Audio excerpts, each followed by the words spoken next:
Hello, everybody, and welcome back to Unbound, episode 11. And tonight we're diving deep into the stories shaping our country, our culture, and the conversations you can't ignore. We've got indictments rocking Washington, Russian warplanes buzzing dangerously close to U.S. airspace, a shocking tragedy in Mexico, and a courtroom drama surrounding Sean Diddy Combs. But that's not all. Hillary Clinton stepping back into the free speech debate. David Otunga reflecting on Hulk Hogan's complicated legacy. Jimmy Kimmel firing shots at Donald Trump. Conspiracy theories from Newsmax. And a scandal that has shaken the music world with D4VD and Celeste's Rivas. And of course, we'll wrap it up with a fresh entertainment roundup for this weekend. So you've got something lighter to carry with you after a heavy news cycle. So buckle up, because we're about to spend the next hour cutting through the noise-challenging narratives and asking the questions no one else wants to.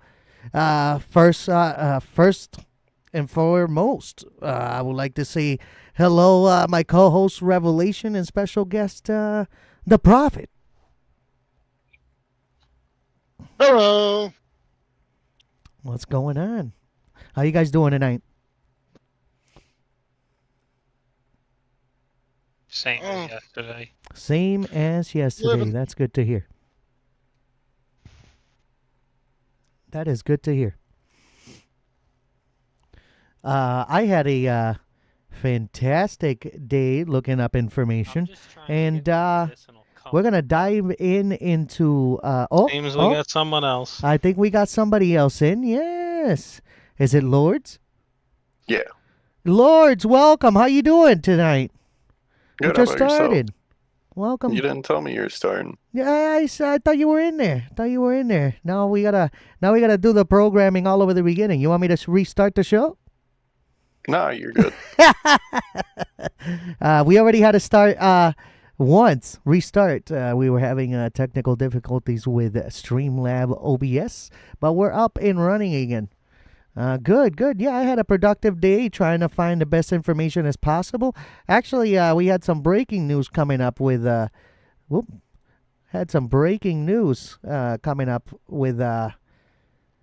Ryan Walters. State Superintendent Ryan Walters from Oklahoma Education. The big news out of Oklahoma, State Superintendent Ryan Walters has officially announced his resignation, stepping down from the role he's held since 2022. Walters, a Republican known for his strong conservative stance on education, made his announcement during a live interview on Fox News on September 24th, yesterday. He revealed that he will assume a new position as CEO of the Teachers Freedom Alliance, a conservative nonprofit group aimed at providing an alternative to traditional teachers union. Walter's tenure in Oklahoma has been anything but quiet. He has consistently been at the center of controversy, pushing for initiatives like mandatory Bible instructions in public schools, promoting that he had called America's first certification for teachers. An advocate for Turning Point USA chapters in high schools across the state, each of these policies sparked significant debate, not just politically, but legally as well. In fact, the Oklahoma Supreme Court blocked his proposal to place Bible instructions in classrooms, citing First Amendment concerns. This is just one example of the tension that defined his time in office. While some parents and conservative activists praise Walter for championing what they seem a traditional American value in school, many educators, civil rights advocates, and even some fellow Republicans criticize his approach. Attorney General Getner Drummond, a fellow Republican, emphasized that the focus of the superintendent's office should be on improving education quality, not political theatrics. Walter's response was consistent with his long-held mission. He framed education as a battleground for American moral values, a place where unions and liberal policies needed to be changed. Now, as Walter steps down, the focus shifts on to the Teachers Freedom Alliance, where he is expected to start October 1st, 2025. This organization is closely affiliated with the Freedom Foundation and is openly dedicated to opposing teachers' union, which Walters argues are corrupting schools and promoting a liberal woke agenda. He's made it clear that his mission will not stop at Oklahoma. He intends to influence education policy nationwide.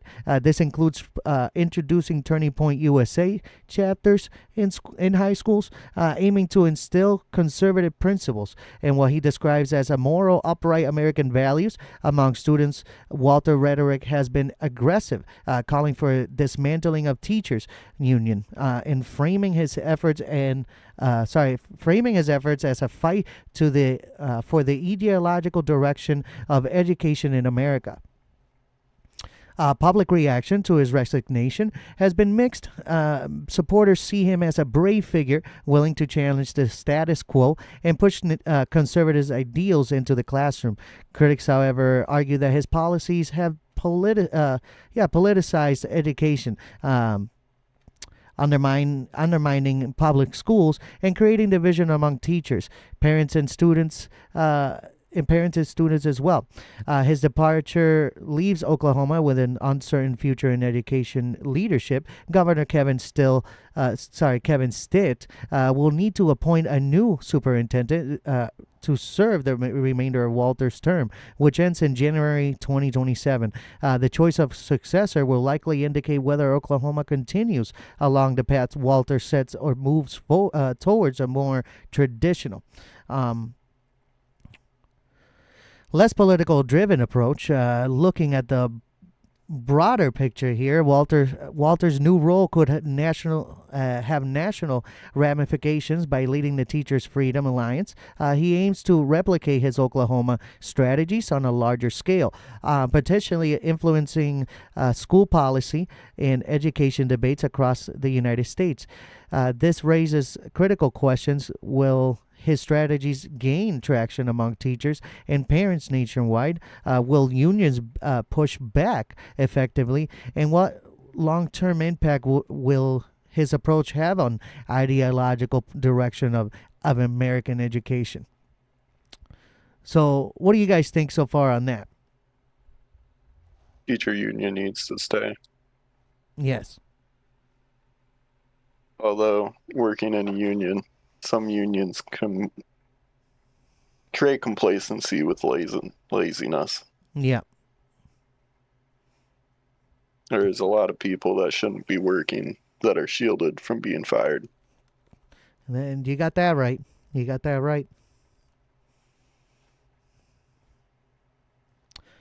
For Oklahoma students and educators, the immediate impact is clear. Change is coming. With Walters leaving, the superintendent office will face the challenge of stabilizing policy and focusing on improving educational outcomes rather than navigating controversy. Meanwhile, Walters himself will continue to be a central figure in the conservative education reform movement, shaping the conversation and potentially redefining the role of unions, curriculum content, and ideological influence in school. So as of September 25th, today, this story is as far from over. Walter's resignation marks both an end and a beginning. The end of a tumultuous chapter in Oklahoma education and the beginning of what could be a national campaign to reshape American schools according to his conservative vision. For those following education politics, this is a story worth watching closely because the effects of his next moves could be felt in classrooms from coast to coast. So, looking at everything that Ryan Walters did at Oklahoma State as a Oklahoma State superintendent, it's clear this resignation isn't just an exit. It's the start of a much larger story. His move to the Teachers Freedom Alliance signals he's not leaving education behind. He's taking the fight to a national level. That's huge because what happens in Oklahoma now could set the tone for similar efforts across other states, like we already mentioned. This moment also forces us to think about the balance between political ideology and public education. I think we already repeated that. Here we go. Okay, here's the question. Will he inspire similar conservative education initiatives elsewhere? Elsewhere, man. Will teachers' unions push back effectively? How will parents and local communities respond? This is more than a story about one man. It's about the future of American education and the ideological battles that are shaping it. So, as we close on that segment, how do we protect education from extreme politicalization? And how much should ideology play a role in shaping young minds? And how will the landscape of America's schools change leaders like Walters take their battles national? And as I butchered all those questions, you let me know. Theology shouldn't have a single place in the classroom, honestly. Because then you start having people Connie, hello. like We're live on YouTube. forming opinions like real early on before they even know what any of it even means. Like they'll, just like you got like 10 to 13-year-olds just spewing stuff that they have no idea what they, like what it even stands for. It's like if you're even gonna teach them that kind of stuff, just have it a special class in like their final 2 years of high school, and uh, you know that way they learn what it is. Don't even teach them, what the sides are. Just teach them the fundamentals of it, and then boom, when they get out, turn 18, they're like, oh, well, okay, I know what it is. I want to go, you know, be with this side. I agree more with this side, but no, it should not. Nothing should be taught in school about, either side of like politics, because then one side will be like, oh, well, that side wrote these kind of books in this school, so we're gonna, remove them, which has literally already happened. To Kill a Mockingbird has been removed from several schools because it is, I forget what the reasoning they gave was, offensive or something. Yeah. Like, it's another one that was removed, I want to say, was The Outsiders, because they looked too much like looked too much like a bad influence upon society. Like, what? Yeah, it's like you start getting shit like that, and it's like, no. Like, Yeah. I'm not defending either fucking side, because either side's gonna do some weird shit, but like, Mm-hmm. just don't do it. No.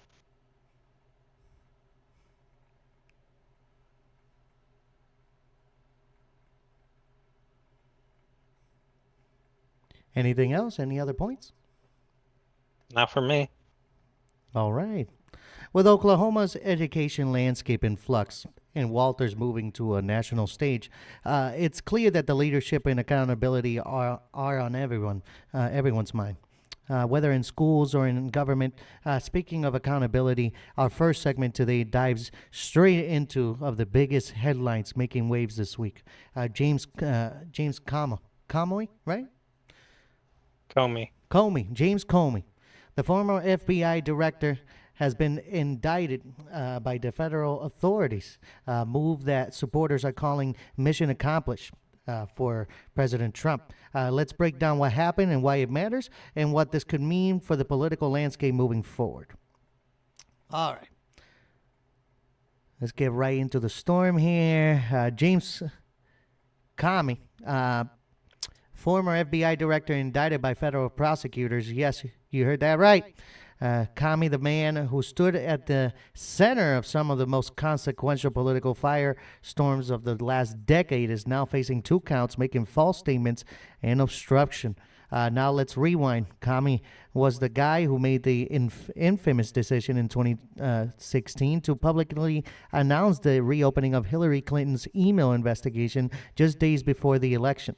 Democrats still blame him for tipping the scales towards Donald Trump. Fast forward a year, or a few years later, Trump fires him, and that sets off the Mueller investigation into the Russian election interference. Comey firing is one of the defining moments of Trump's first presidency.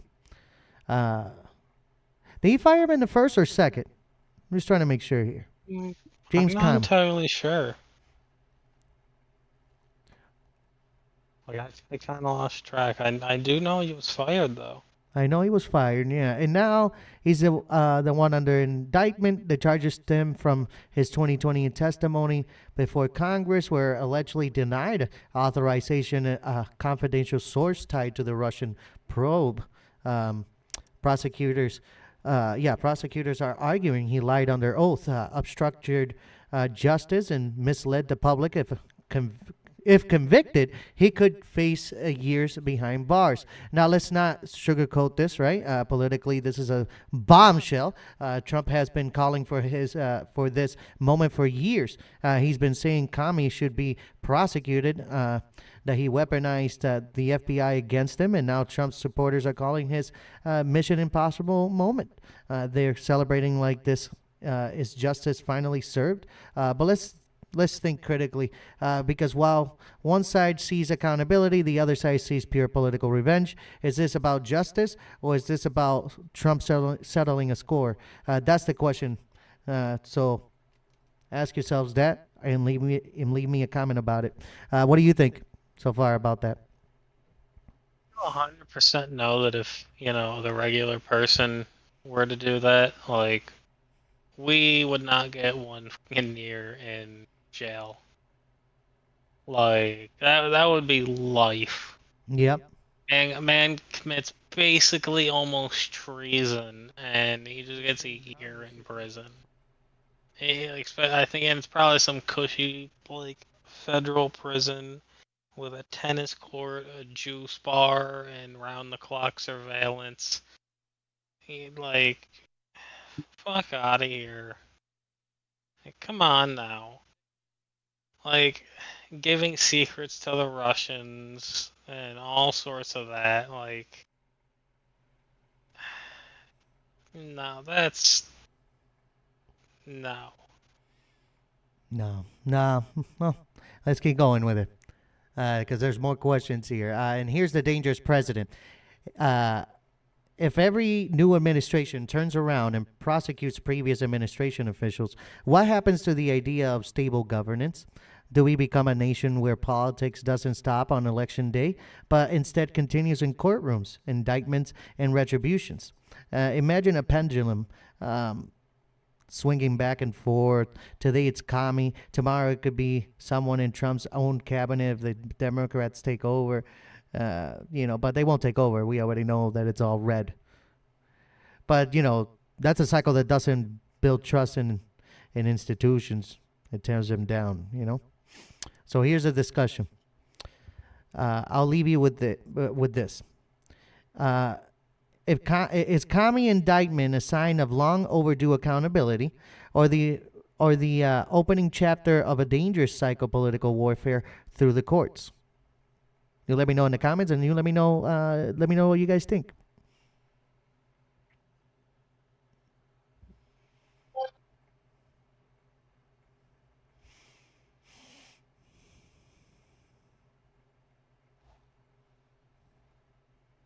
I have no thoughts on it. No thoughts on it? All right, well. And while the Trump is I think that okay. all the attending branches should be on some sort of indictment by the other to keep sort of a record of what's being done by each branch for what reason? Right. Or more of a watch each other. balance of justice. But that's just what I think. Hey, it's a good Yeah. point of view. It's a good point of view.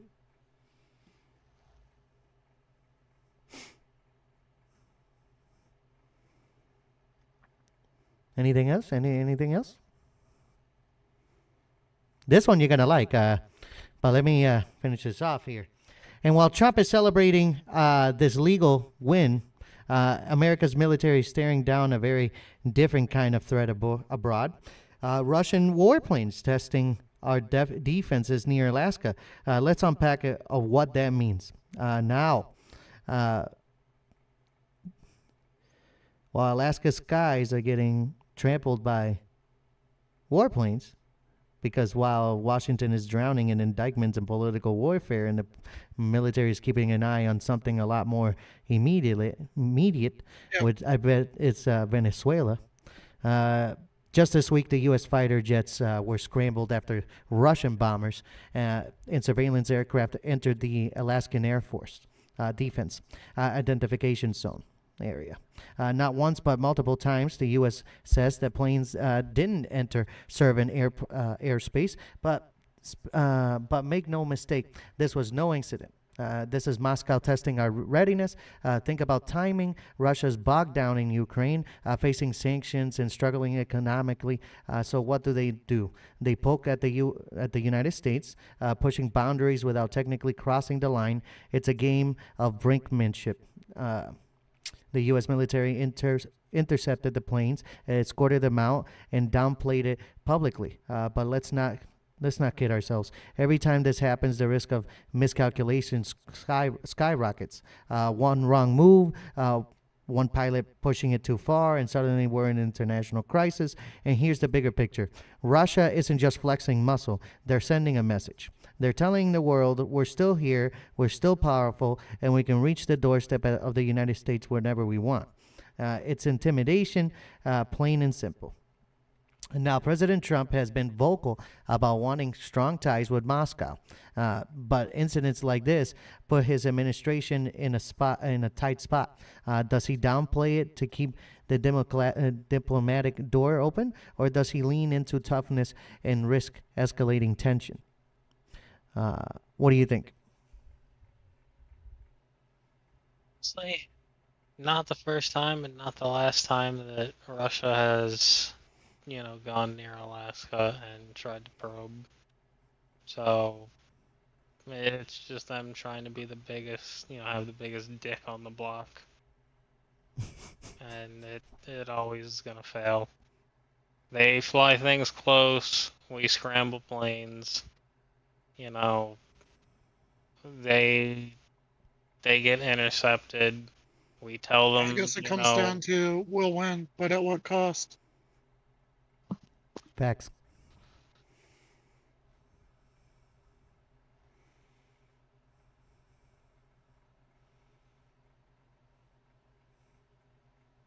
Facts. All right. And for average American, here's the question. Another one. Do we take this as a routine military theater, some things that happened for decades?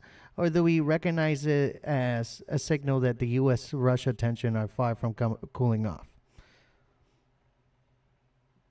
Let me know in the comments, and let me know what you guys think. At this point, I think it's far from cooling off. Lloyd, you got an input on that? Usually you got good inputs on things like that. I'd rather keep my tongue tied on that. Put it out there, because then, it gets revelation going too. Because it's kind of a mix on both of them. Like I'm on the fence about it. Like I have a stronger opinion about the teachers union, but I'm on the fence on this. Because we just gotta let things play out. Yeah, true Yeah, that. I mean, it's true. We really do. Yep. We don't know until it happens because for decades it's been like the Russian putting in their foot in and out and us talking about it. It's Just figure at one point we were close, and then all of a sudden the Ukrainian thing happened, and they were like, yeah, now we're just gonna be really angry with everyone. So at points they want to be, really friendly with everyone. At points they want to be really angry and just have nothing to do with anyone. So you literally just gotta just wait and play it out with them. literally.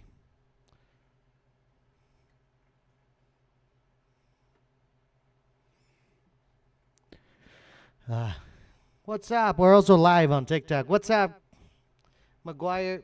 If you want to watch the live, you just go into my link on my TikTok and my YouTube channel's in there. How many's viewing? It's been a total of 10, but then people move along. You know how TikTok is. TikTok. TikTok, tickety tock, and not the OG, but the other guy. All right, and speaking of pushing limits in Mexico, a shocking and tragic story of a teenage girl losing her life after a secret illegal cosmetic surgery has everyone asking, how did this even happen? That's our next segment. This story is absolutely heartbreaking, and it's one of those cases that spark outrage and disbelief and serious questions about accountability. In Mexico, a teenage girl tragically died after undergoing a secret cosmetic surgery, a breast augmentation that was performed by her mother's boyfriend. She was just 14 years old. Now let's unpack this. First, the girl's age alone is shocking, 14. This is a minor, yet she was taken into an illegal procedure that no legitimate medical professional would ever perform on someone that young. This wasn't just negligence, it was criminal. Authorities have said that the boyfriend convinced the girl and her mother that the procedure was safe, but it was done in a home setting. Without proper sterilization, anesthesia, or medical supervision. Unsurprisingly, things went horribly wrong, and the teen did not survive. This raises questions about parental responsibility. Man, sorry. I need something to drink tonight. And I can't do the ad tonight because my can is already open. So I'm going to have to move on it with separately. Oh, sadly, this is an isolated incident across Latin America. There's a booming black market for cosmetic surgeries, often targeted at teenagers and young women, with little regulation and horrifying consequences. And now, legal consequences are catching up. Police are investigating the mother's boyfriend for homicide, and the mother is also under scrutiny for allowing this to happen. But will justice really be served? That's another question entirely. From a broader perspective, this story is about so much more than one individual tragedy. It's about societal pressures, body image, the normalization of cosmetic procedures at ridiculously young ages, the dangers when adults exploit vulnerable children. Here's my discussion point on this. How do we prevent situations like this in the future? Should governments enforce stricter regulations, or is it just a cultural shift that needed first? And for parents watching the story, how do you balance trust, guidance, and awareness in a world where dangerous options are just a click away? What do you guys think? The fact that she was 14 years old and what her mom was forcing her to get, or something, what was it like that? She forced her or let her get it? No, just let her get it. Yeah, when you certain states like Pennsylvania, I don't know if that's legal anymore, but like 15 years old now to 15, right? 16 to get a tattoo? Yeah, that's absolutely appalling. Like, should have been like, no, you're not gonna get some literally body altering surgery like that is like, especially if there's a chance where you could literally die from it. Mm-hmm. I know any surgery, you can die from, but at that age, your body is still developing. So, at least, unless there's some sort of literally life-threatening thing to where you need to, you know, remove that part, like either, finger or something, I'm just giving examples. You know, Yeah. to all to have your body altered. Go ahead. But other than that, just wait to where your body is fully developed. That happens like at the age of 20. Yeah, these Like women need to feel comfortable in their body. You know what I mean? You guys don't have to augmentate nothing. We like you the way you are. We like what we see. like And a man will love you from head to toe the way how they love you.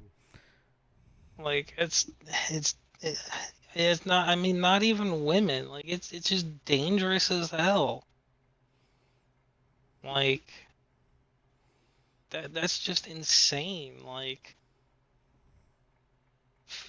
14 and going in for like a body augmentation, and not even like, oh hey, I'm gonna get like my attached earlobes deattached.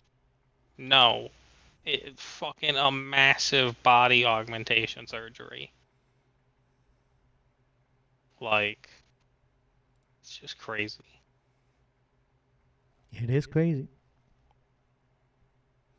I'm trying to find this thing here. There it is. It is crazy.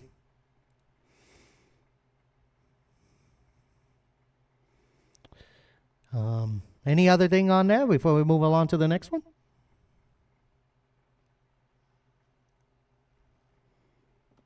Nope. All righty. Make sure you guys leave me your opinions in the comments or your answers in the comments to the question, and we'll go through them on the next episode. While this tragedy shakes families in the world of celebrities, the legal system. Sorry about that. The legal system is also taking a center stage. Sean Diddy Combs is back in the spotlight, and this time it's a federal court. Let's take a closer look. Sean Combs, Diddy, Puff Daddy, whatever you want to call him, is back in court. The famous rapper and entrepreneur is appealing a federal conviction under the Mann Act, which, for those who aren't familiar, prohibits transportation someone across state lines for immoral purposes, historically linked to prostitution laws. The case stems from allegations that Diddy arranged for women to travel across state lines for sexual activity. Now, Diddy's defense team argues that that this law is outdated, archaic, and doesn't reflect the realities of today's legal and social context. They're saying it violates his constitutional rights and is being applied selectively against him. This isn't just a legal battle, it's a cultural one. The Mann Act was originally intended to target sex trafficking, but it's been used inconsistently over the decades, sometimes even for politically motivated persecutions. In Diddy's case, you have a mix of celebrity, wealth, and media attention amplifying every development. What makes this particularly interesting is the public reaction. Some are outraged, saying no one should be above the law, celebrity or not. Others argue that Diddy is being unfairly targeted because of his fame, his influence, and perhaps even biases in how these laws have been historically enforced. This also raises a broader question, a broader conversation about morality laws and how the legal system deals with sexual behavior. Are some of these laws outdated, relics for a bygone era, or should they remain in place to protect victims and maintain societal norms?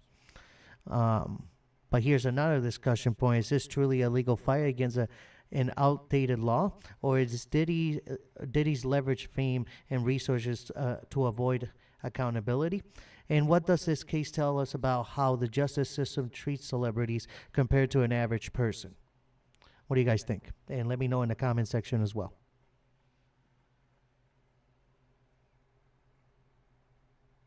Honestly, I'm just surprised that that whole entire thing is still going on.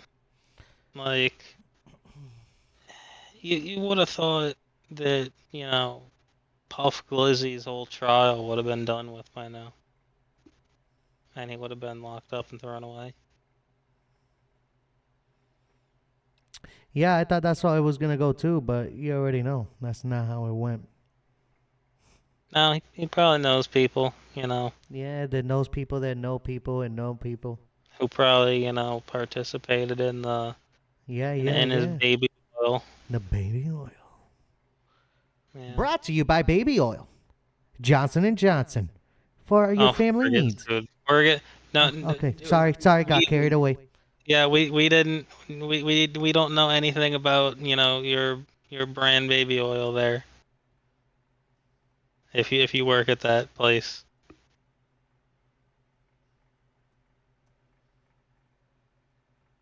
SC Johnson, a family company.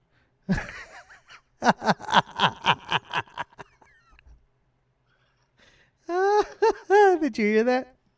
Did that come through? I hope it came through. This has been brought to you by Spirit Airlines.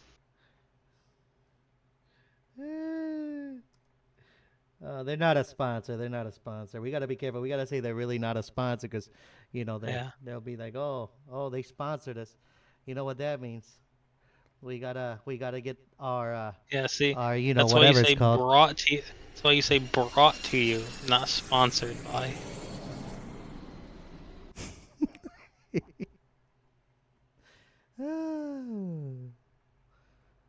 Brought to you by Brought to you by Spirit Airlines. We know you had a choice, but you were dumb enough to pick us. One more. Wait, I got another one.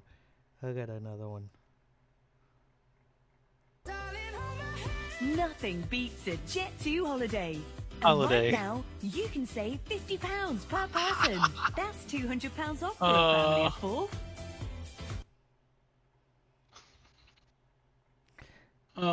Yes, sir. And that's how you do it.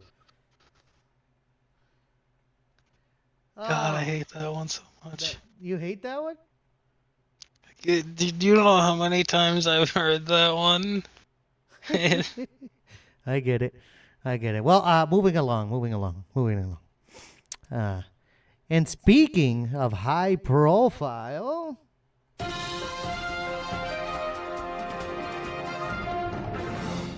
Hillary Clinton is back in the spotlight, and this time it's not about emails, politics, or campaigns. It's about free speech, media control, and what she calls the rise of authoritarian tactics. In recent remarks, she criticized the Trump administration for what she sees as attempt to silence critics, manipulate media narratives, and intimidate public voices. She even referenced late-night hosts like Jimmy Kimmel, suggesting that temporarily suspension, media pushback, and political pressure on comedians are part of a worrying pattern. Clinton's argument centers around the idea that free speech is under threat, not from individuals, but from systematic pressures that seek to control what people can say, broadcast, or publish. She warns that if checked, this could erode democracy itself. This ties into the broader debate about misinformation. On one hand, you have a real problem with false information spreading online. On the other, too much government intervention or media censorship can cross the line into authoritarianism. It's a delicate balance, and Clinton is making case that we're leaning too far forward or toward suppression rather than protection. Discussion point of this little topic: where should the line be drawn? Do we regulate misinformation aggressively, even if it risks free speech, or do we protect the right to say controversial things, even if it's false or misleading, to preserve democratic norms. What do you guys think? And let me know in the comments.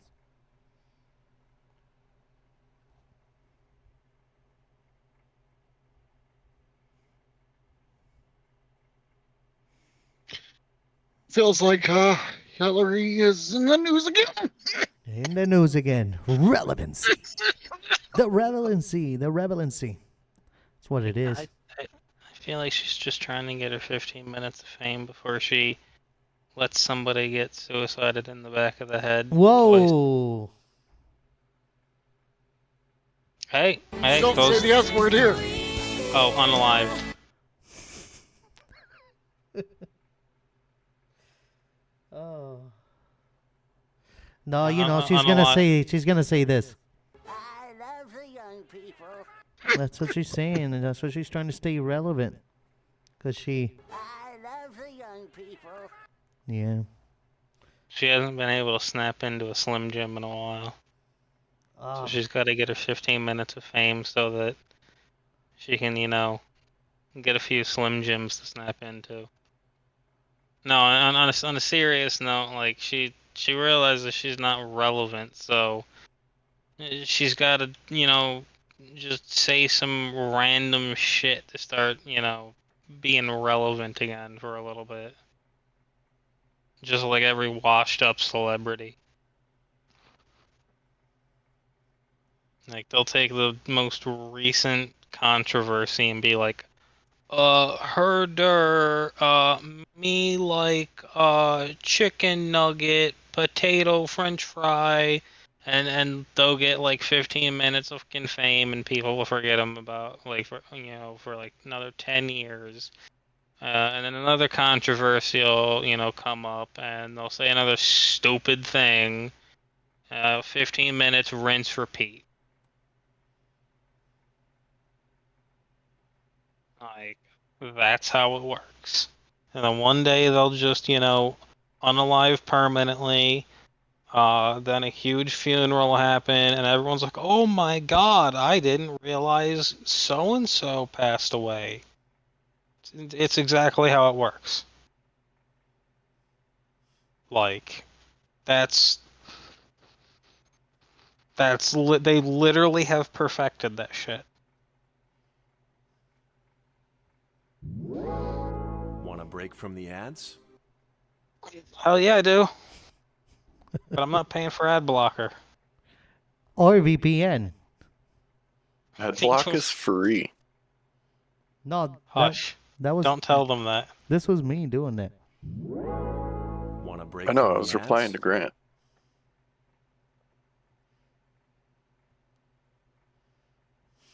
We're gonna start charging for ad blocker.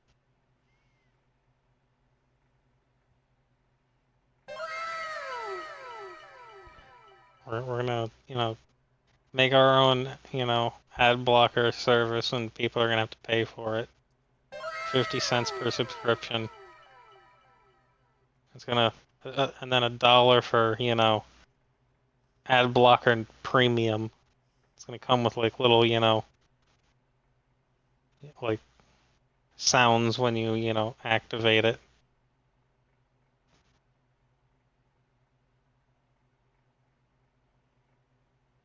Well, moving along. And while Hillary is weighing in on free speech and media responsibility, another celebrity is reflecting on legacy, fame, and morality. Former WWE star David Otunga discussing Hulk Hogan's complicated place in pop culture. Real quick. Well, let me tell you something, brother. David Otunga, former WWE wrestler and commentator, recently gave a candid interview about Hulk Hogan, the man behind the larger-than-life persona. Otunga made it clear that there's distinctions between the character fan love and the real persons behind the scenes. Hogan, as everyone knows, is an iconic figure in wrestling history. No. Well, let me tell you My God, what a disaster of a soundboard. Oh my God! Did you hear the part that I didn't want it to come out? I'm like, no, no. No. Oh, thank God! I know everybody else did. Moving along here, but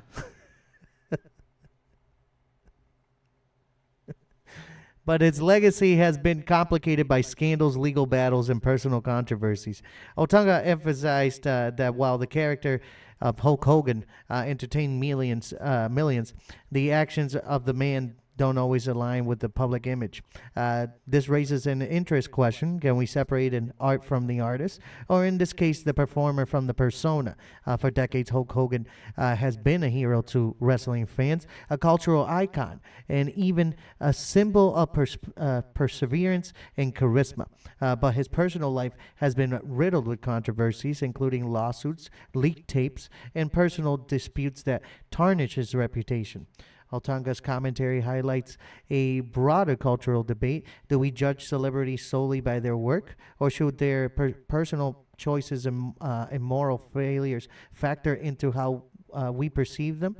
And for fans, what does this mean to reconcile admiration for a public figure with disappointment in their private actions?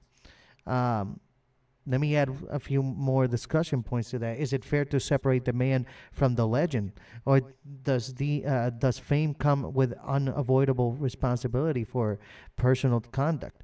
And how does this affect the way we engage with celebrity culture today? What do you guys think?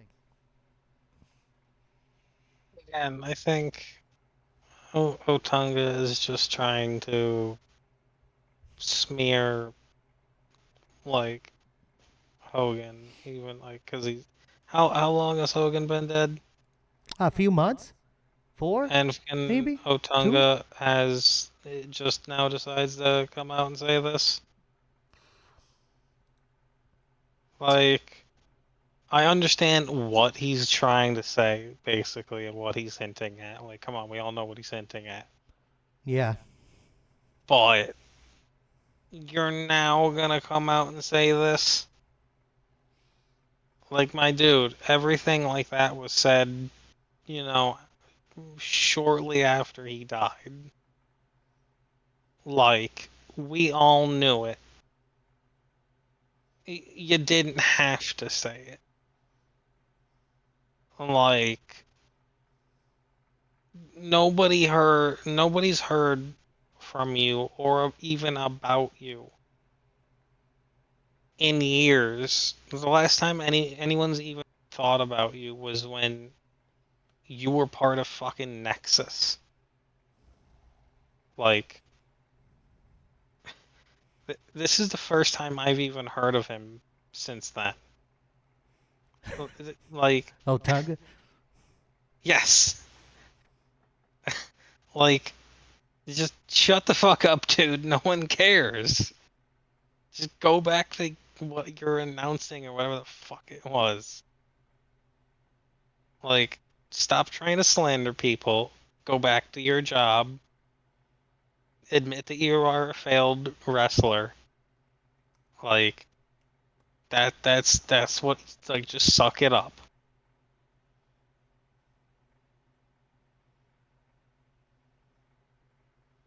You tell him. You tell him.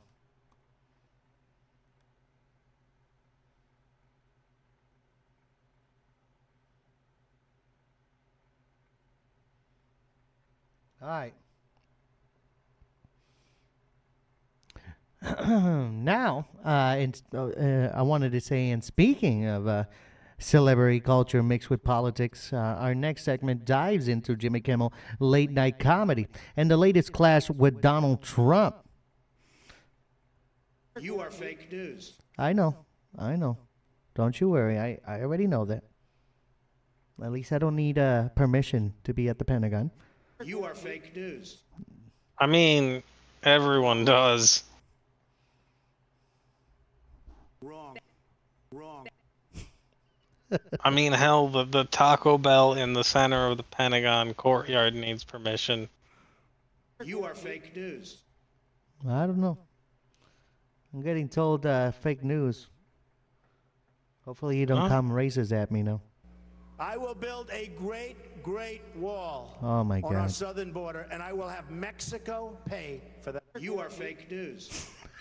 Now, are we talking the Taco Bell Mexico, or like the Mexico from Del Taco that's gonna pay for it? Quiet. Like I'm quiet, intrigued. Yeah, well, Quiet. Quiet. see, he doesn't want us to keep going now. Quiet. Quiet. It's just let it go. See, all right, I- folks. Now we move on into the, what? I was intrigued about that because I want to know. I was wanting to know who's gonna pay for the southern wall around my house, whether it was gonna be Taco Bell or Del Taco. Because he said Mexican food was gonna pay for it. I think it's Taco Bell. Oh, dude, that's Taco gonna Bell's be one American. nice looking. But you said Mexican. Yes, but Taco Bell is a company that was And founded I know plenty in of California. and I know plenty of Mexicans that work at my Taco Bell. You think I'm kidding? No, that they literally are staffed by entirely Mexicans. Don't be rude. I'm not. You're fake news. Wrong. Wrong. Quiet. Quiet. Quiet. All right, folks. Now we move Okay, into a story that equals, woo, a story that equals part comedy, political theater. Jimmy Kimmel is back on air. Yes, Donald Trump is not happy. This week's Jimmy Kimmel returned to his late night show with a series of pointed jokes aimed directly at Trump. One of standout moments, Kimmel compared Trump to Biff from Back to the Future, calling him a bully who steals people's lunch money while positioning himself in America. In a sense, as a Marty McFly, the underdog fighting back. Trump predictably responded on multiple platforms, criticizing Kimmel's ratings, claiming that ABC was making a huge mistake, and suggesting that the network's decision to bring Kimmel back was politically motivated. He even implied potential threats towards ABC if Kimmel's show continued on its current trajectory. Classic Trump escalation will happen. But here's the thing. Kimmel didn't back down. Instead, he doubled down, roasting Trump mercilessly. He brought up Trump's historically low ratings as president mocked the over-the-top threats and learned into humor as a weapon of political commentary.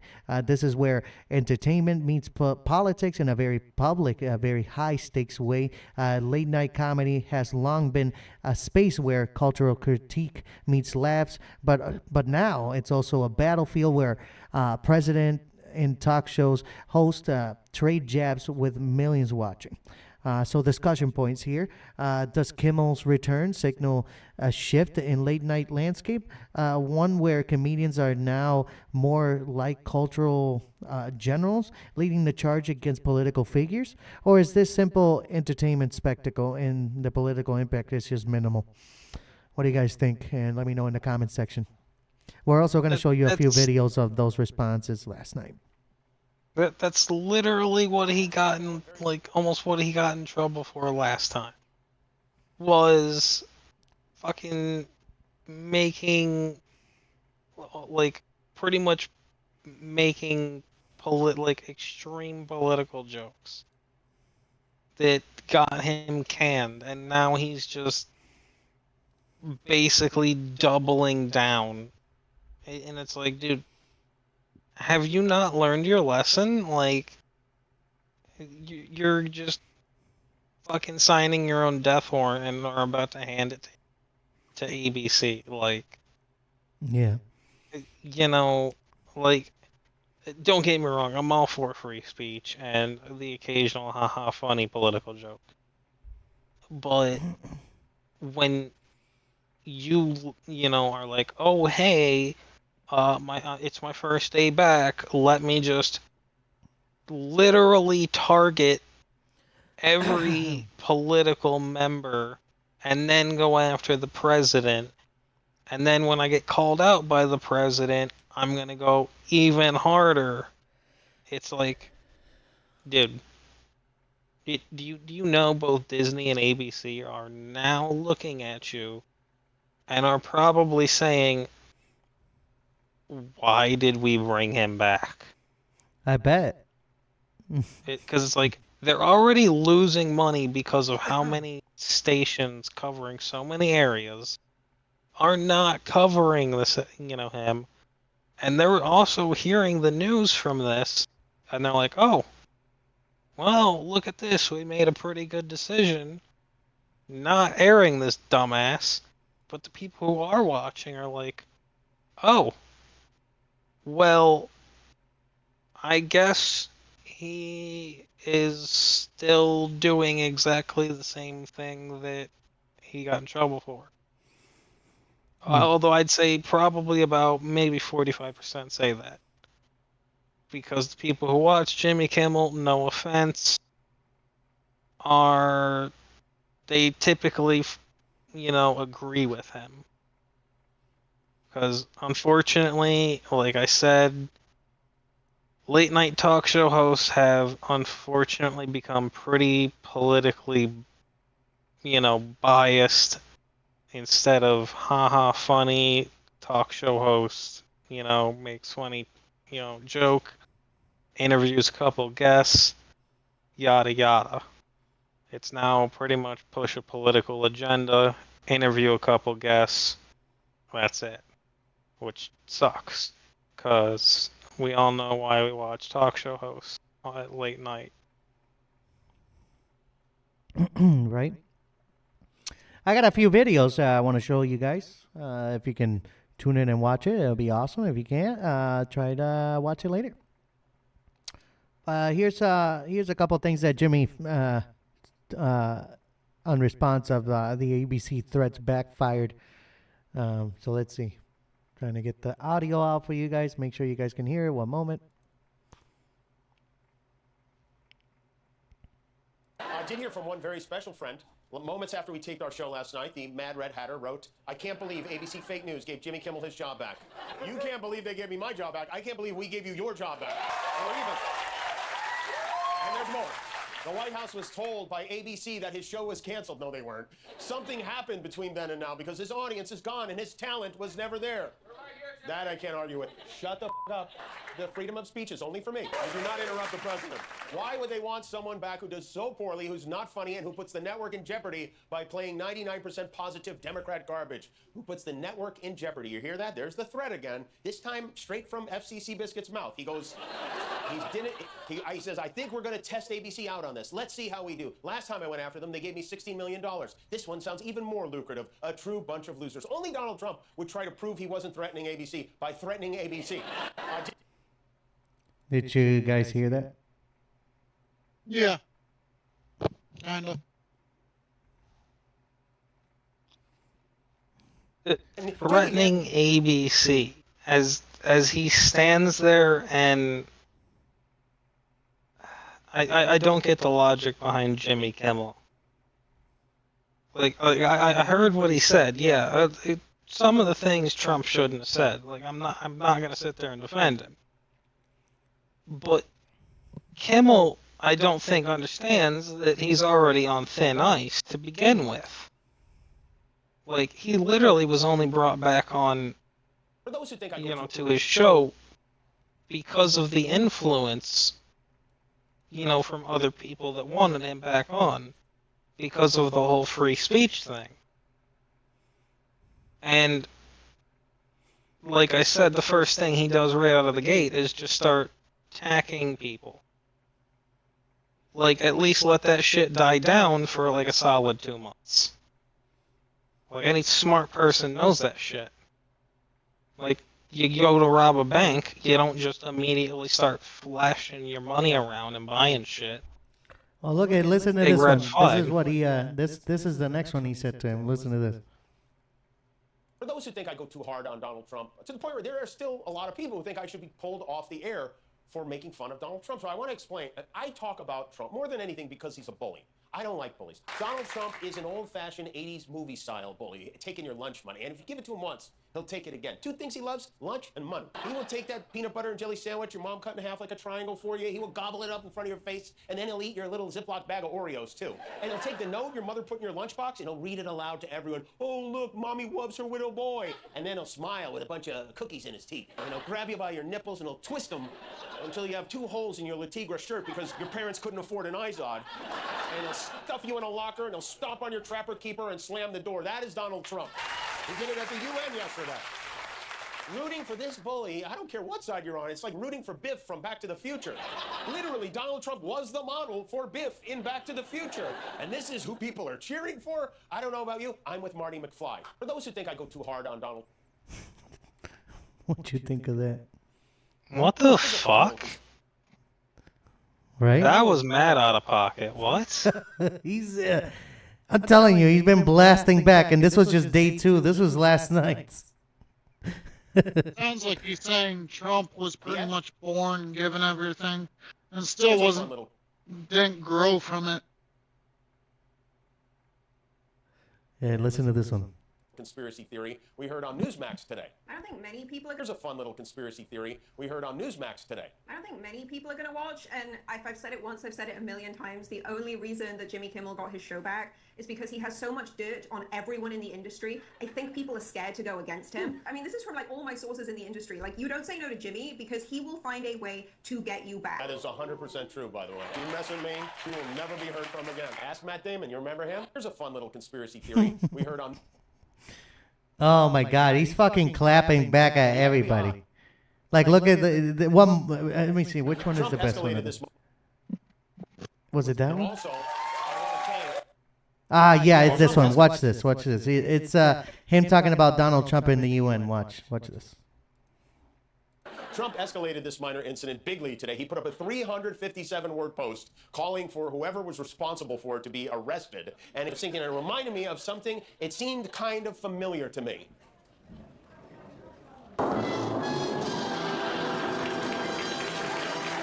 Trump will not release the Epstein files, but we will be doing a thorough and complete investigation into who stopped his escalator. Trump escalated this. Oh God, we're still going on about the fucking Epstein files. Well, I mean, they passed a law over the weekend that they won't be talking about it, that has been dismissed. Yeah, I know. There's still, but that's all they're fucking like, I understand they're very important, but you know how long they have been fixated on the fucking Epstein files, and because apparently it's Trump's fault. Again, I'm not defending Trump, but they seem to be focused solely on the fact that it is entirely his fault. That, you know, like, I forget what their reasoning is on why. It's like they did in his first presidential thing. It seems now to me that that famous people and the left is witch hunting him. And as for the previous one, the thing about the UN. What the fuck? Jimmy shouldn't even be saying anything about the UN. Like, dude, you're a homie. You're a late night talk show host. Yeah, he's considered like every other late night host that they talk about. It's like political matter and news. It's like just like Jay Leno and shit.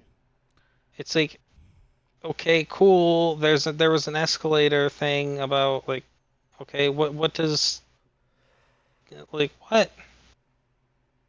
And what was the one before that? I didn't hear. It was kind of muffled. The one before what? Before the escalator. Yeah, Oh, what was being said? I couldn't hear that. What was it about? It's this right here, because I have it as a topic. I didn't mean to repeat myself. I already showed the video. I meant to show it after I talked about it, but it was. I think you're talking about. Yeah, here. Wait until you hear Newsmax is saying, according to some of their latest coverage, Jimmy Kimmel's return to late night isn't just about ratings or comedy. It's about, it's because he knows too much. Yes, that's the angle they're pushing. Kimmel has allegedly been privy to inside information on government actions, political controversies, and media links. And that's why he's back on air, supposedly under the protection of networks that want him speaking out. It's classic conspiracy theory territory, combining elements of secrecy, influence, and danger. Newsmasters framing Kimmel as more than a comedian. They're suggesting he's an insider, someone who could reveal uncomfortable truths. And in doing so, they're implying that his return is both risky and necessary. From cultural perspective, this is fascinating. Kimmel is just doing what late night hosts do, mix comedy with commentary, but when you put a conspiratorial lens on it, a conspiracy lens on it, suddenly it's espionage level intrigue. Suddenly jokes about Trump are no longer just jokes. They're seen as acts of insider exposure. So what do you think of that? That's what they're saying. That's the whole entire problem. When you start to incite motherfuckers, dangerous shit can happen. Yep. Oh, here's the discussion questions to that. It says, what does this tell us about the current media environment when comedy and politics collide? How much of it is entertainment, and how much of it feeds the narrative that certain voices are too powerful or too informed? Are outlets like Newsmax trying to discredit, amplify, or simply sensationalize the story? Like, they did that shit back in the 60s in fucking New York. They were trying to fucking incite fucking groups against each other that were protesting to fucking start causing violence against each other, so the police could basically just go and use lethal force against them and rid the fucking city out of all these like fucking protesters that were peaceful at the time. Like, inciting, even whether or not you're a Democrat, Republican, fucking purple with polka dots, yellow, I don't give a shit. Inciting is just wrong to begin with. Like, you shouldn't be doing it. Correct. Like, I don't care if it's some conspiracy, whether it be true or not. Like, that's wrong, and if that is actually what he's doing, homie should straight up be arrested. Cause that can lead to fucking horrendous shit. Especially since we talked about it yesterday. Some dude just tried fucking shooting him on his damn golf course. Correct. Yeah. It was before his swing. You know what I mean? Before he was president. It was in the presidential elections. Oh well, still. So I mean, yeah. So I mean, what if because of this it happens again? Right. I mean, like, God forbid anybody look in the long term of things.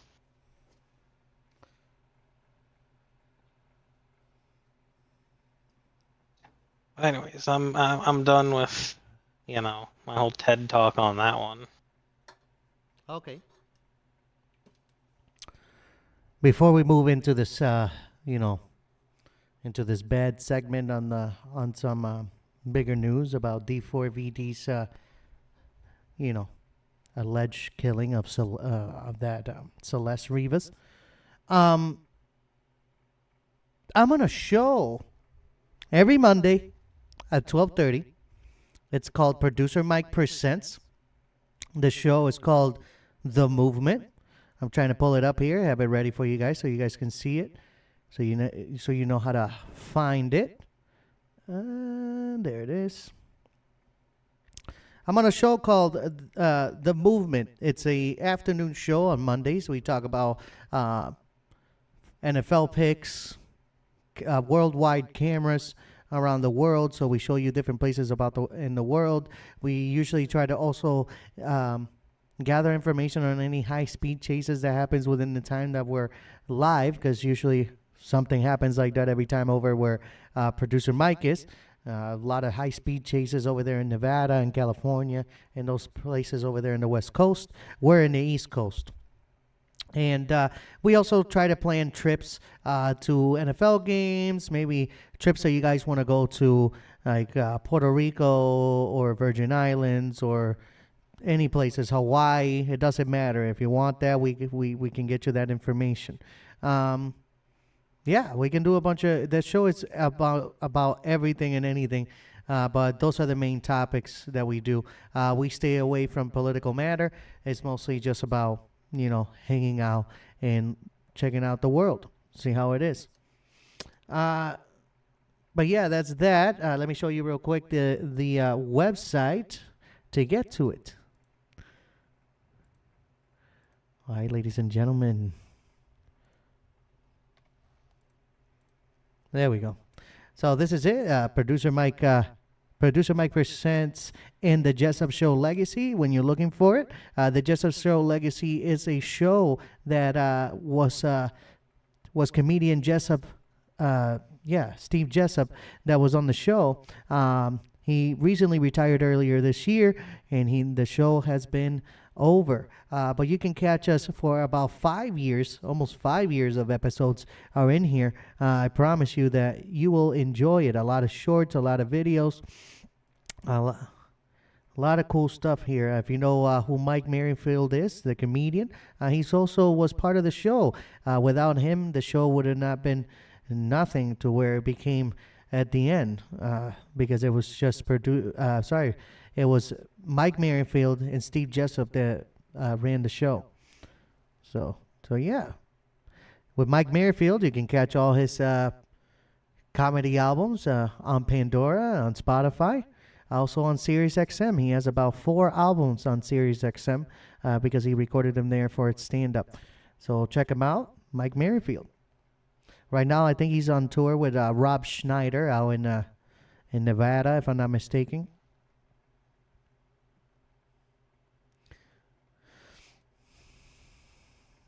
Oh, he doesn't have anything there. Anyway.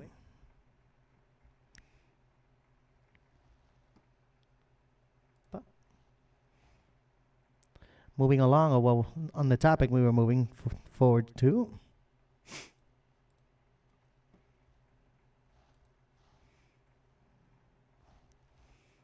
All right. And speaking of shocking revelations and young talent, the next story brings us to the music world, where D4VD is facing scrutiny after a revelation about Celeste Rivas that has friends and fans stunned. So the music world caused a real shockwave over the internet. D4VD, the young rising music star, has found himself in the middle of a controversy after it was revealed that Celeste Rivas, someone he was associated with, is just 14 years old. What makes the story even more intense is the reaction of D4VD's friends and peers. Many of them assumed Celeste was older. They were shocked to learn her true age. Suddenly, what seemed like harmless collaboration or friendship became a center of a major scandal. Authorities are investigating the situation, and while details are still emerging, the public response has been fierce. Social media is at a blaze with questions about responsibility, accountability, and boundaries in the music industry.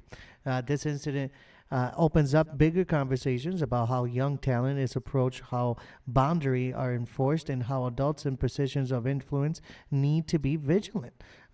Mistakes, intentional or not, can have serious consequences, especially when they involve minors.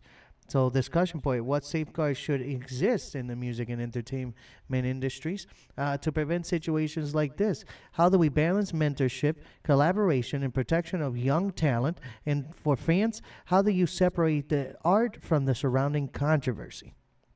Let me know in the comments what you think about that, and what do you guys think?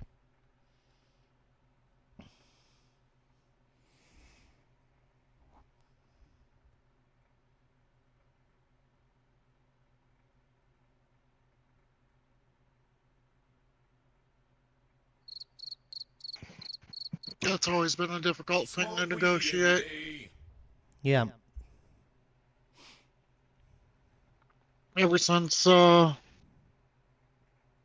film industry pretty much come out, but more towards the 90s on up, it's been fairly bad between a lot of different actors. So to be vigilant, it's something that you need to personally pursue.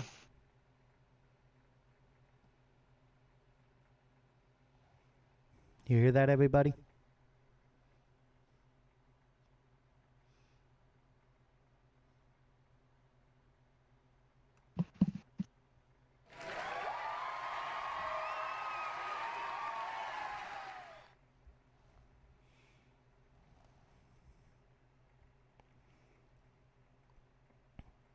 Revelations, no input?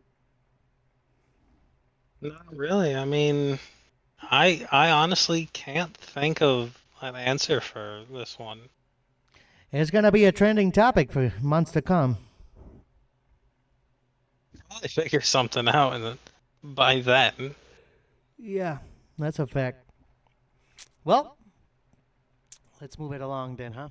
And while D4BD navigates a stormy spotlight, it's time to lighten up the mood with an entertainment and weekend events roundup because you need something to look forward to after all this heavy news we just dropped on you. So after covering global challenges, let's shift to something uplifting entertainment that brings community together and offer positive reprieve from music and comedy to wrestling and cultural milestones that there's plenty to enjoy.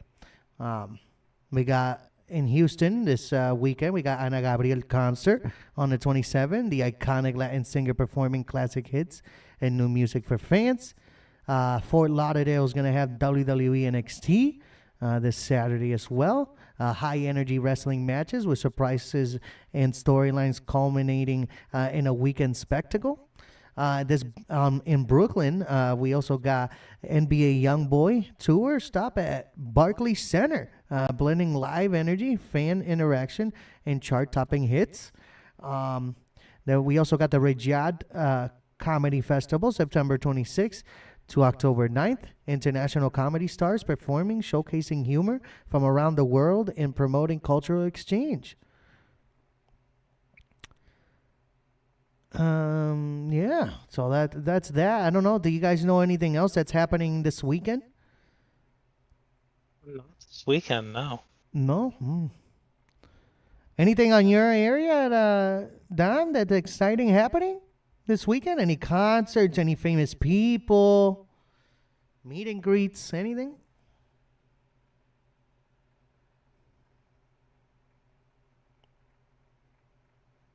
I meant to say Lords. Did I say Lords? I hope I said Lords. Lords! Sure. Yeah, well, okay, all right. Well, ladies and gentlemen, before we move to the very, very, very end to the goodbyes here, does anybody have any topics at all that we can talk about? Like you guys were talking about. I mean, some I got gaming a few for at least for gaming. Yeah, go ahead. Well, this is the lighter news now. We're not going to be talking about nothing negative. Now it's all positive. So, the first one, after, years of teasing it, Forza Horizon has announced their sixth installment, and it will be set in Japan. So that is amazing, because we've all been wanting that since Horizon 4. Because that's when it first came out, that everyone was like, oh, well, look at this, like there was some sort of artwork. I want to say it was like, it was like some sort of supercar, like kind of like drifting around a corner with Mount Fuji in the background and like cherry blossoms falling on the road. But everyone's like, "Oh my God, you know, we're gonna get like the next one's gonna be what do you call it?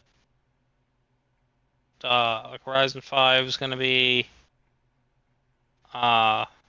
set in Japan, blah blah blah, and then we, massively got disappointed, and it was set in Mexico. No offense to anybody from Mexico, but the game being set in Mexico was just not good. Like the game was horrendous. They just did a very poor job of that game. Like everything with it was, they could have been so much better. They did that country horrendous, like misrepresentation of its. They could have picked a better place, other than Baja, which I think was where it was set. Totally could have picked a better place. So hopefully they picked a good place in Japan, and don't screw this up. Don't screw it up. People have been wanting. So, what is everyone's thoughts on that news? Horizon 5 was garbage. Well, besides that, we've already established the fact that Horizon 5 was, dog water. Talking about, Horizon 6. Like, any thoughts on how it's, gonna be, what you potentially want to see in it?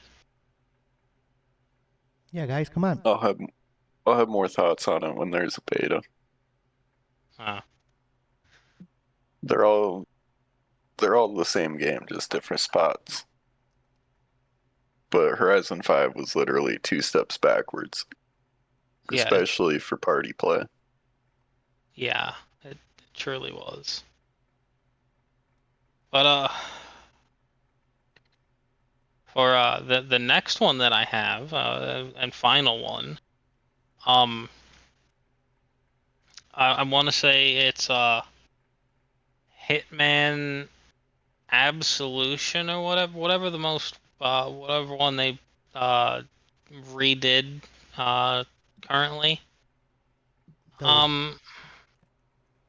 They are bringing that to VR for the current like the newest PS I want to say it's the it's like their new PlayStation VR system. Like they already have one, but like they've just released a new VR system, and they're bringing that to it, and they're optimizing it for it. So I guess it's one of the first ones that they're going to be, bringing it, kind of like Rise, Son of Rome, and all that was for the Xbox One. I guess it's going to be like a launch thing for that. So if you have a PlayStation, look out for that. Lord, you got anything?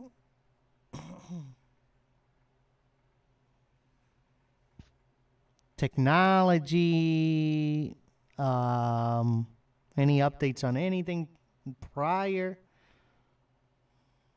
It was a slow week. It's always a slow week outside of Gamescom, CES.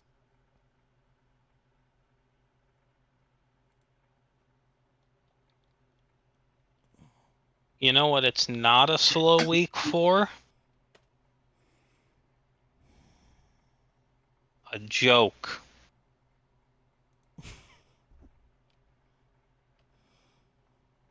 And you know who's really good at telling jokes? The Prophet. The Prophet. Tell us the joke of the day. I think he has a good one lined up, doesn't he? I think so.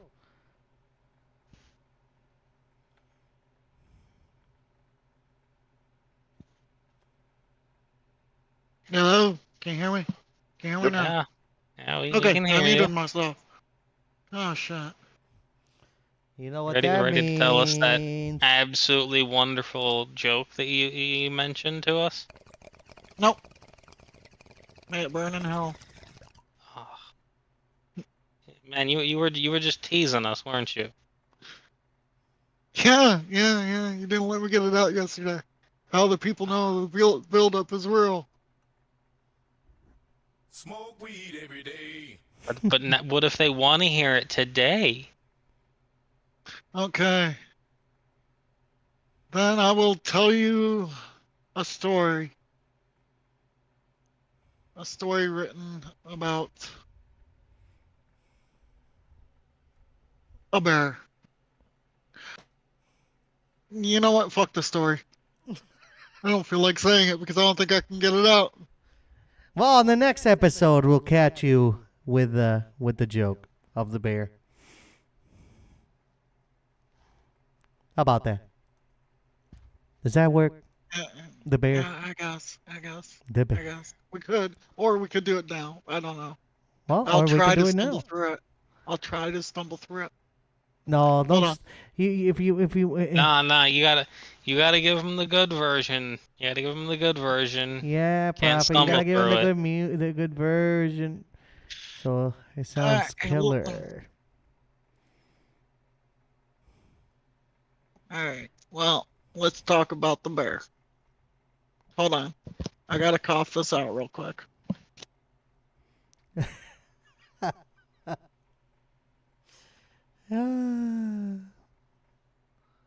Smoke weed. Thank you. Had to clear my throat.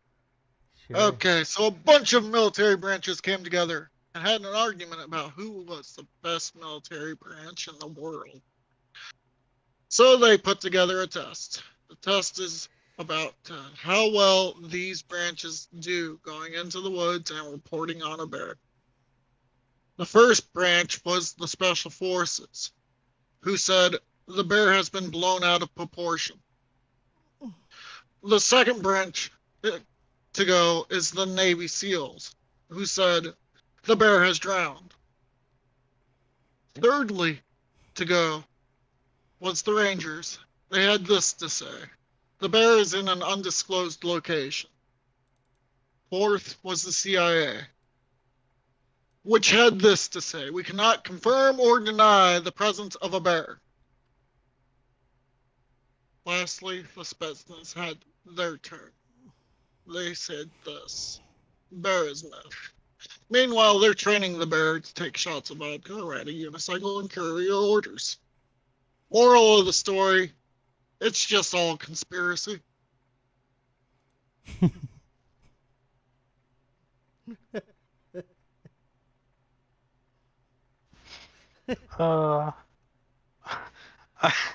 I really want to know if it was the same bear or not. That's what I want to know too. I can just imagine that bear being like, what the fuck is going on? Like, first I'm getting blown. Now I'm getting people are trying to get fucking drown me. Now there's fucking just random dudes just staring at me. And now these fuckers are giving me alcohol.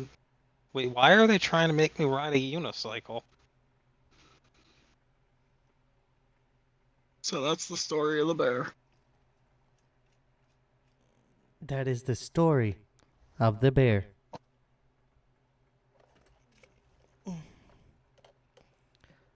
All right. Little quick ad before we end this show tonight. And we're ending it a little bit early because Jimmy Kimmel starts in about 25 minutes. And I don't want none of you to go miss it. If you catch my drift. Or if you gotta go rub-a-dub-tub in the tub. In the tub. In the tub. Because you gotta go make money tomorrow. Oh, you got to make money tomorrow. Yeah, because it's nighty night. Yeah. So if you're watching this, I know you're going to bed. And for those who are watching this later on, I do appreciate you. Again, I would like to also say thank you to all the new 95 subscribers that have subscribed to our channel, and keep that up. A little quick ad here. I already have it up. Here it is. The Kville Hotel and Tavern in Klein-Feltersville, Pennsylvania. They're open from Wednesday to Sunday.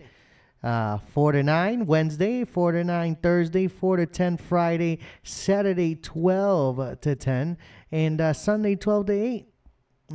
Their phone number is 717-949-8413 and the address is 2647 Heidelberg Avenue, Klein-Feltersville, Pennsylvania.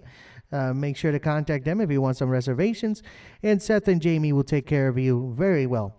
Seth and Jamie are the best hosts that there is in the area, so make sure to give them a visit at the Kville Hotel and Tavern.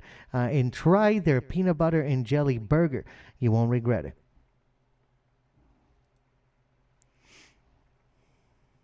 Oh, joining us at the very end of the meeting is Delta. Hey, Delta, how you doing? Another day in paradise, you know? Yeah, hell yeah, hell yeah. Do you have anything you want to say? Any topics or anything that have been trending on your side? Anything with health or anything?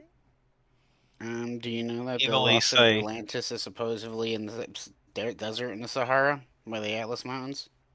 Say that again? The lost city of Atlantis is by the mountains, Atlas Mountains in the Sahara Desert. Right?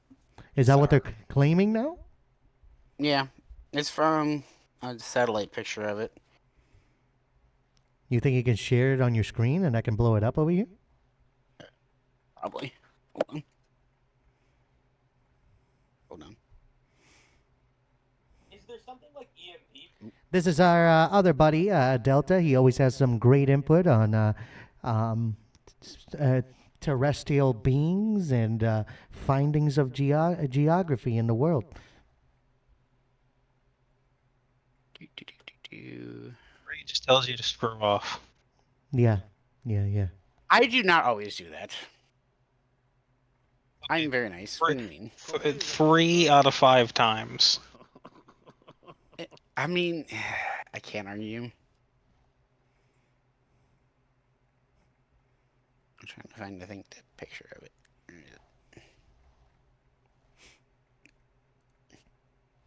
I don't like the silence. While he looks that up, let's see. What other ads should we give out there? Before I forget, while he finds that, now I remember. The Buffalo Bills versus the Saints this Sunday at Highmark Stadium at 1 p.m. I think it's somewhere at 1 or 2 p.m. Make sure you look it up. I should have been better at looking at it. Look, you know what? I'll give it to you right now. Bills and Saints game. Yeah, there we go. I was right. Saints versus the Bills at Highmark Stadium. It's Sunday, September 28th at 1 p.m. Eastern Time. Make sure to catch it. Right now, the New Orleans Saints are 0-3, and the Buffalo Bills coming in hot so far at 3-0.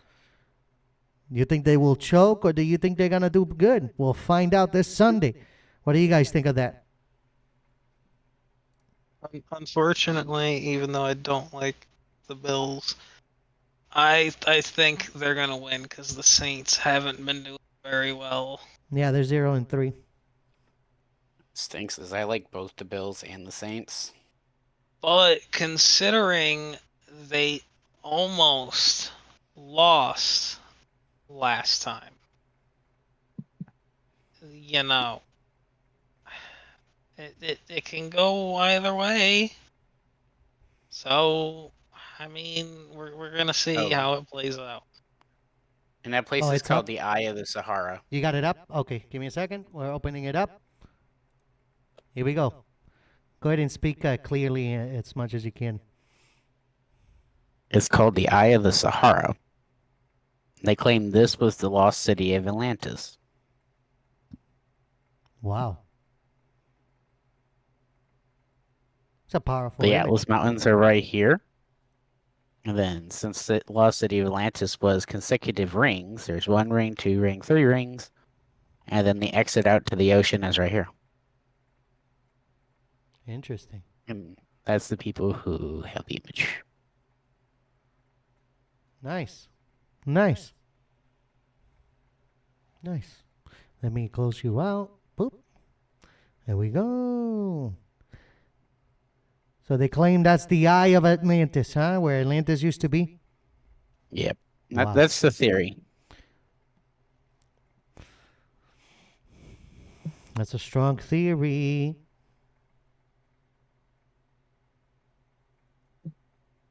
Let me see. I'm trying to find some over here.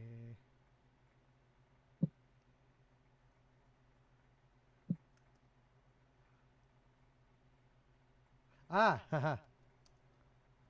Now I know what to put.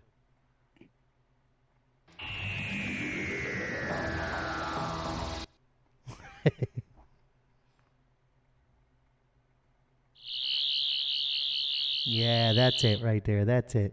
All right. All right. Well, how do I bring Devin in? Huh? How do I bring Devin in? I mean, is he busy? Is he playing? Oh, he's not even Well, in here.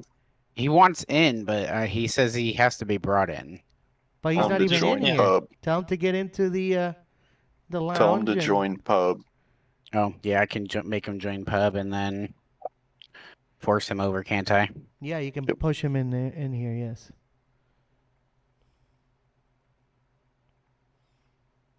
The little, you know. There he is. Got paid. Hello. There he is. Hello, Dab. Hello. Hey, we're heading the end of the segment, and we wanted to see if you had any topics that you want to end it with tonight. So I don't know why I didn't think about this last night. Make sure you this is- speak into your mic a little bit more. So I know this is going to be more of a just general hot topic because I mean Great story. Saturday nights, the events of Saturday night's WrestlePalooza with the couples tag team match was absolutely beautiful. Oh, you're bringing up last Saturday's main event. Yes, sir. Now on that note, what do we see in the future for Miss AJ Lee? They're definitely going to have a rivalry, which will lead Do we to see her winning the IC. Is that our prediction, chat? Are we going with is that what we're predicting? I already see the rivalry starting. But are they going to make it? They're going to push her to win IC. Are they going to make it a long, drawn out, almost one-on-one war between Miss Becky Lynch and AJ Lee? I mean, you want the shortest answer? Delta, let me stop talking. Or are they going to push AJ Lee to the breaking point of having Becky just constantly putting her hands on Punk, and she just out of nowhere challenges her one night for the women's Intercontinental Championship, and then there we have it. We have the match. Of course, they're going to push her to have the IC. Yeah, that's literally what I know they're going to do. Yes, yes, I believe they're going to push her to have the IC. But how is the story going to go? Oh, it's just going to be the same thing that happened with Valkyria. That's what AJ Lee is going to end up doing to Becky Lynch. She's going to treat her like Valkyria. I predict it's probably going to be, she's just, AJ is just going to do her little crazy act where she just gets underneath Becky's skin and Becky just, does some weird ass shit. And, at that point, she's like, okay, well, if you think you're so much better than me, fight me for the title.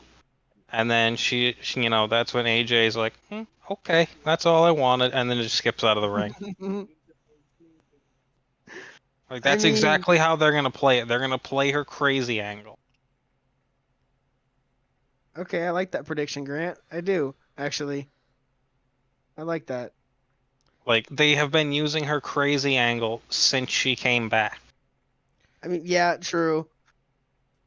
Like I mean, honestly, the only one who can play the crazy angle better than her is Alexa Bliss. yeah. Yeah. And they've already kind of overstretched her, so it was time to bring. Well, It that's was because time to they're bring the using call her as a crazy back. jobber now. Yeah. Fair enough. You But think AJ Lee yeah, I is going just to make an gotta- appearance at NXT this weekend for the main event? Not I until she think has that the whole- IC, I don't think. No, I don't think I until she's the women's intercontinental champion, she going to make an appearance back in NXT. Well, that and I don't think she originally ever went to NXT. I don't either. I think they pulled her right into WWE, right into. Well, yeah, because NXT never existed when she was, Because what, No, she came in yeah. when it was 2010? So yeah, fucking NXT wasn't a thing. No, that's when she got out. Or no, no, cause yeah, She left in only ever- 2015. That's right, because it's been a decade since she left. So, yeah, I don't remember when she joined. And I think NXT She joined when I started was in a either kid. 14 or 15. I remember that.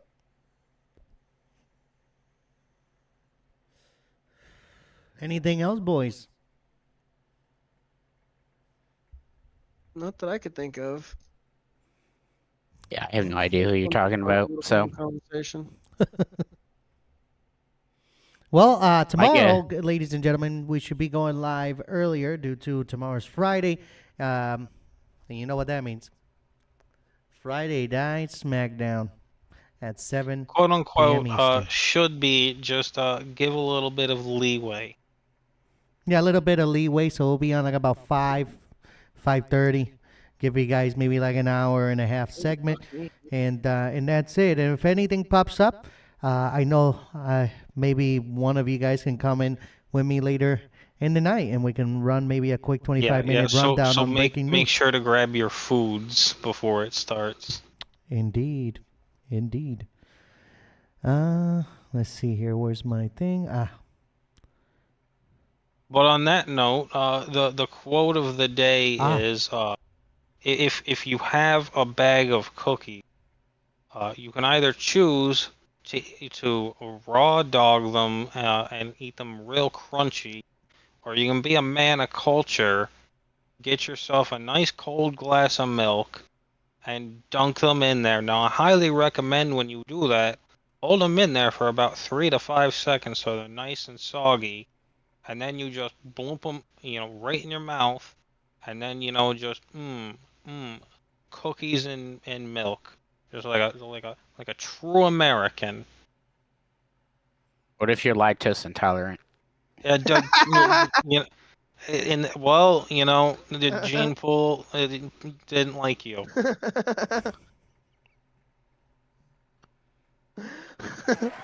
And that's what the pills are for. They make medicine for that. Not everybody takes that. Why not That's just what use water? lactate is for. What? Whoa! Ew, no. Well, now I know where you're specifically going to cut the video at. Anyway.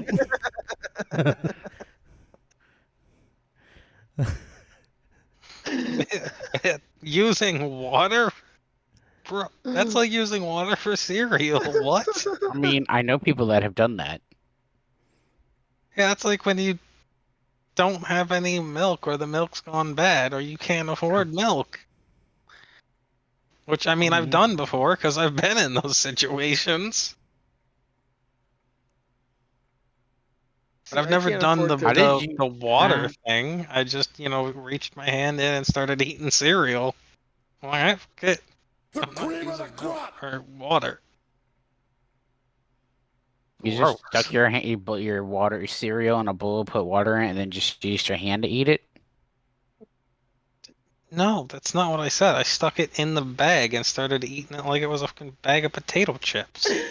Oh, okay. See, I heard something completely different. Bro, my name. I literally. I am literally not- just heard that you said Yeah. you literally put it in a bowl and just ate it with your hand. His mind went straight to me grug. Me no have spoon. Me grug still like cereal. Grug stick hand in and eat. I mean, Grug I've also seen weirder thirsty, things, so I mean, Grug get nutrition and thirst as well. I mean, you won't be dehydrated at least, right? No upset tummy and no you're full. Grug tum tum fine, but Grug no thirsty as well, and Grug not hungry either. This just went a whole different way. Jay was not prepared for. Nah, that's it. That's comedy gold right there. SC Johnson, a family company. All right. Make sure Okay, Puff Glizzy. make sure you get your baby oil. All right. SC Johnson. I mean, I was waiting for him to bring something And up also about, this, Raid Shadow Legends or something out of nowhere. And also, don't forget. This portion of the podcast brought to you by Fleshlight. Fleshlight, go fuck yourself. All right. But we're ending it. We're ending it. And as always, we There you wrap go. up Unbound on a serious note because health matters. And here's your reminder. Before we close tonight's show, a quick important message. Mental health is just as critical as the news we cover. If you or someone you know is struggling, reach out. In the U.S., you can dial 988 to connect with Suicide and Crisis Lifeline, or 1-800-273-8255 for the National Suicide Prevention Line. Taking a moment to check on yourself, your friends, your family, and can make it all a difference. Remember, staying informed is important, but so is staying grounded, balanced, and healthy. So that wraps up tonight's Unbound episode 11. Heavy topics, shocking revelations, and plenty of conversations to carry with you through the weekend coming up. Don't forget to subscribe, hit the notification bell, and stay tuned for the next episode because we'll continue cutting through the noise and keeping you unbound. So, again, I want to say thank you to everybody that joined us tonight. Delta, Dab, Lords, Revelations in the Prophet. Thank you.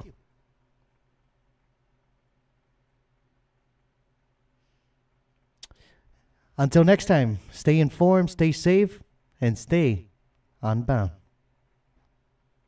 And as always, screwing it up. But there you go. Not for real. Stay unbound, guys. Take it easy. Have a good night.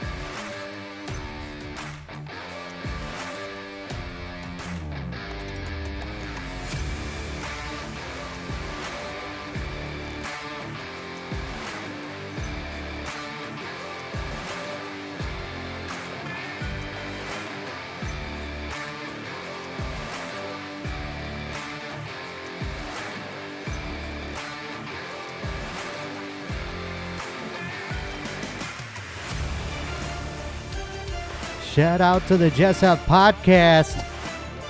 Crawface, Nix, Eddie Weber, The Bucklands, Keith, Canada Keith, Lando Smiles. And I'm forgetting everybody else. You know I love you. Steve Jessup, producer Mike. Shout out to my dad, the biggest supporter of the show.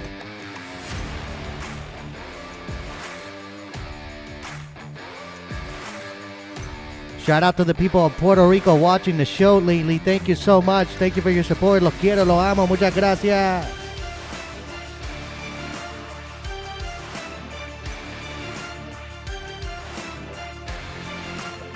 Thanks to everybody that has subscribed to the show.